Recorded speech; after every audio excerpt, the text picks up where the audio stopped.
The glass shattered before Daniel's hand even finished the swing. Not a wine glass. The champagne bottle Elena had been holding, sent flying against the kitchen tile the second he walked in, and she flinched, gripping Julian's arm instead. Champagne foamed across the floor between them, and for a second, nobody spoke. $40 million. That's what the contract on the counter said. $40 million, and Daniel Reyes' name wasn't anywhere near it. "You're early," Elena said, stepping back into Julian's shoulder like it was instinct.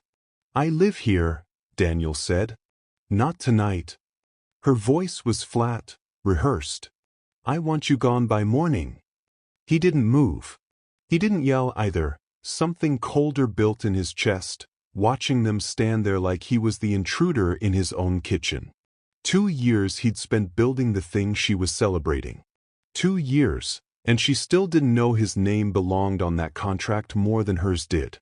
"Say that again," he said. "You heard me the first time." He looked past her to the paper on the counter. Cross Global Technologies letterhead, her signature looping across the bottom. He'd built that deal from a laptop at 2 in the morning, under a name that wasn't his own, and she had no idea. "Fine," he said. "I'll be gone by morning." Upstairs, pulling a suitcase down, his hand caught on something taped beneath the closet shelf, folded paper, edges yellowed like it had sat there a long time. He almost didn't open it. Something in him already knew it would hurt. 14 months old. Elena's handwriting, careful and deliberate. Prepare separate asset strategy.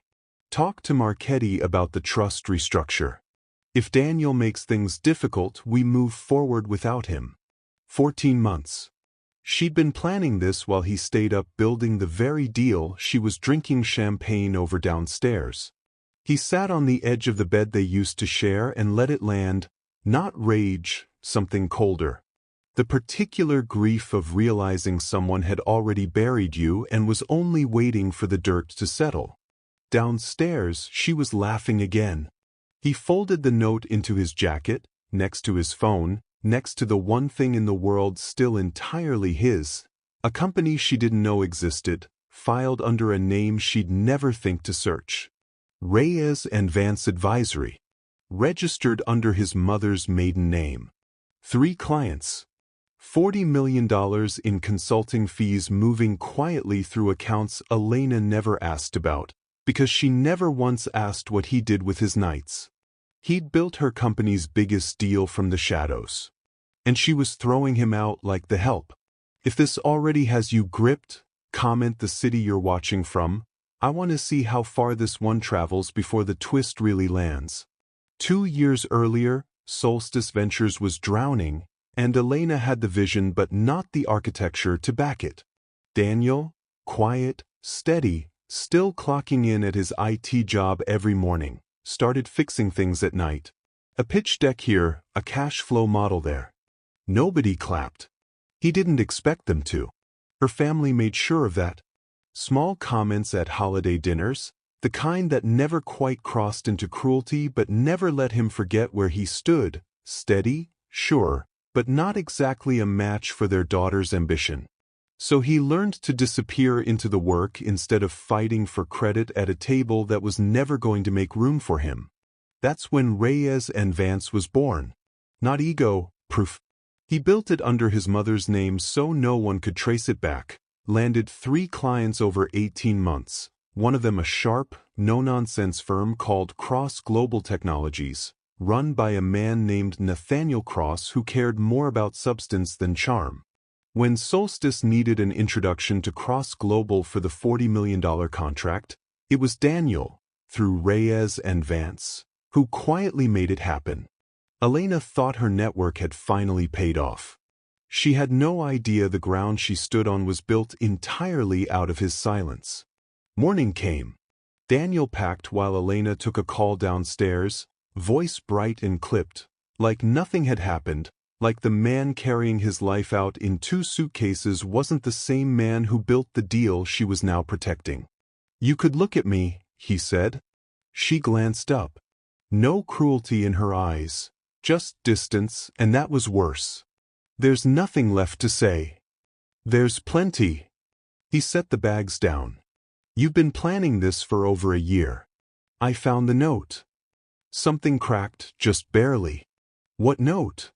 The one about the asset strategy.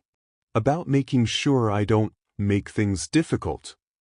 He watched her face. You were preparing for this before I even knew we had a problem. You don't understand what you're talking about. Then explain it. She didn't. She picked her phone back up instead, and the silence said everything her words wouldn't. He left without another word. But driving away from the only home he'd known in 3 years, something in him hardened into resolve. He wasn't going to beg for a place in a story that had already been finished without him. 2 weeks later, in a rented apartment that still smelled like fresh paint, his phone rang. A number he didn't know. Mr. Reyes. This is Nathaniel Cross. I think we need to talk. Daniel's stomach dropped. Cross had no reason to call him directly, unless he already knew exactly who Reyes and Vance really belonged to. I'm listening, Daniel said. I know who you are. Not just the name on our vendor paperwork. I know you're married to Elena Cole. And there's something you need to see before this divorce goes any further. If you've ever built something for someone and watched them take all the credit, tell me in the comments. This next part is about to get a lot worse before it gets better. They met 2 days later, 40th floor, no pleasantries. Cross slid a folder across the desk. Photographs of Elena and Julian, dated over a year back. Long before the deal. Long before she'd thrown Daniel out like an afterthought. How did you get these? Anonymous email 3 weeks ago. Someone wanted this exposed before the ink dried on our contract. I did my own digging after that. Your business partner, Julian Voss, has been trying to discredit you professionally for months. Contacted your employer. Planted doubts before the divorce proceedings even started. Financial ambush. A calculated attempt to leave him with nothing. Not just the marriage, but the career, the reputation, the ability to fight back at all. Why tell me this? Cross leaned forward. Because you're the reason this deal exists. Reyes and Vance didn't just introduce us to Solstice, you built the entire financial model that convinced my board to sign. Elena thinks her charm closed this. It didn't. Your work did. Something loosened in Daniel's chest, just enough to breathe. One question, Cross said. Walk away quietly, take your fees, disappear. Or be in the room when this collapses. Daniel thought about the note taped under the shelf. About her voice telling him to be gone by morning. About every invisible night that made her rich without a single thank you. I want to be in the room. Cross wasn't finished. One more thing. Julian's been talking to a reporter. If this goes public before the audit clears, it won't just be Elena's name on the line. Reyes and Vance gets dragged into it too. Your name, finally attached to something real, and the first headline about it could be a scandal instead of a win. That was the part that scared him. Not the betrayal, he'd already survived that. The idea that the one thing he'd built clean, in the dark, on his own terms, could get poisoned by someone else's mess before he ever got to claim it in daylight. Then we move before he does, Daniel said. If you're glued to this by now, hit subscribe. The boardroom scene coming up is the moment this entire story flips, and you don't want to walk in without knowing everything so far. The boardroom was glass and steel, built to make people feel small. Elena walked in expecting a routine review. She didn't expect Daniel at the far end of the table, folder open, expression unreadable. What is this? Sit down, Miss Cole, Cross said. She sat, eyes locked on Daniel. Why is he here? Because he built this deal. Cross slid the documents across. Every model, every projection, every piece of due diligence that got my board to sign $40 million. Reyes and Vance Advisory. Look at the names, Ms. Cole. Her hands shook, flipping pages, finding his name buried in agreements she'd never bothered to read because she assumed her own team handled it. This isn't possible. It's very possible, Daniel said. I built it. Quietly. The way I built everything you never noticed. Her eyes snapped to his. The room went dead silent.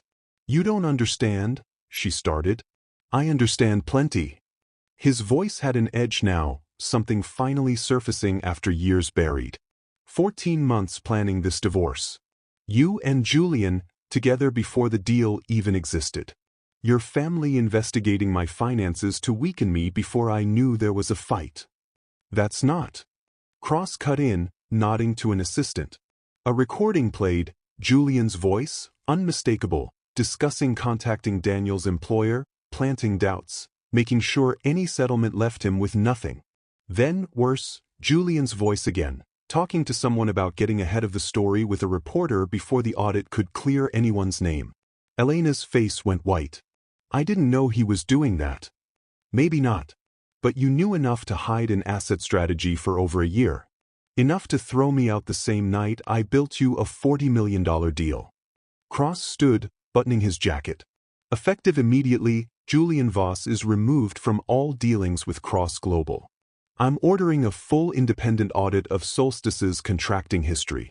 And legal will reach out to whichever outlet he's been talking to, before this becomes a story none of us control.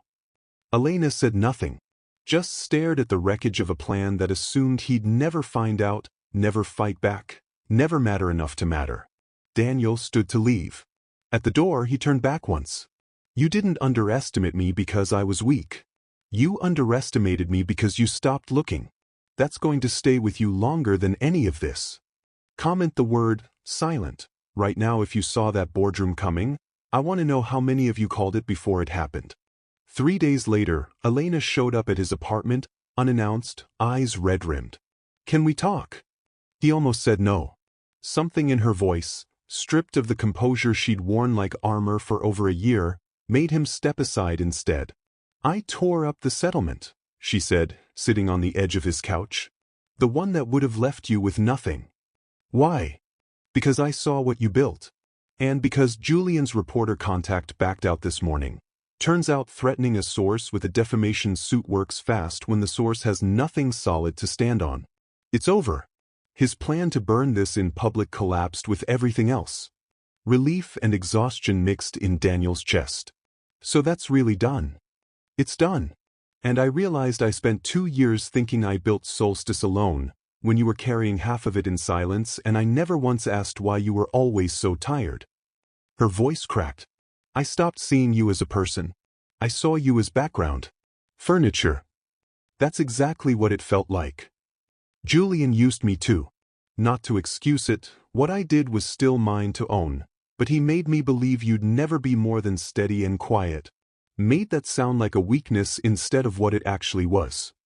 Daniel sat across from her, the anger in his chest finally loosening into something more complicated. I built Reyes and Vance because I stopped believing I'd get credit for anything done in plain sight. So I stopped doing things in plain sight. And in the dark, I built the exact thing that ended up saving your company from what Julian was trying to do to it. The strength I used to survive this, you helped build that in me years ago. And I threw it away the moment it got inconvenient to remember. Thank you for telling me the truth, even this late. If a story like this has ever felt personal to you, like something you lived through yourself, don't scroll past. Like this video right now so more people who need to hear this actually see it.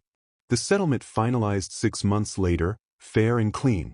Daniel walked away with what he'd earned, not just money, but the undeniable, finally spoken aloud recognition that his invisible years had built something real.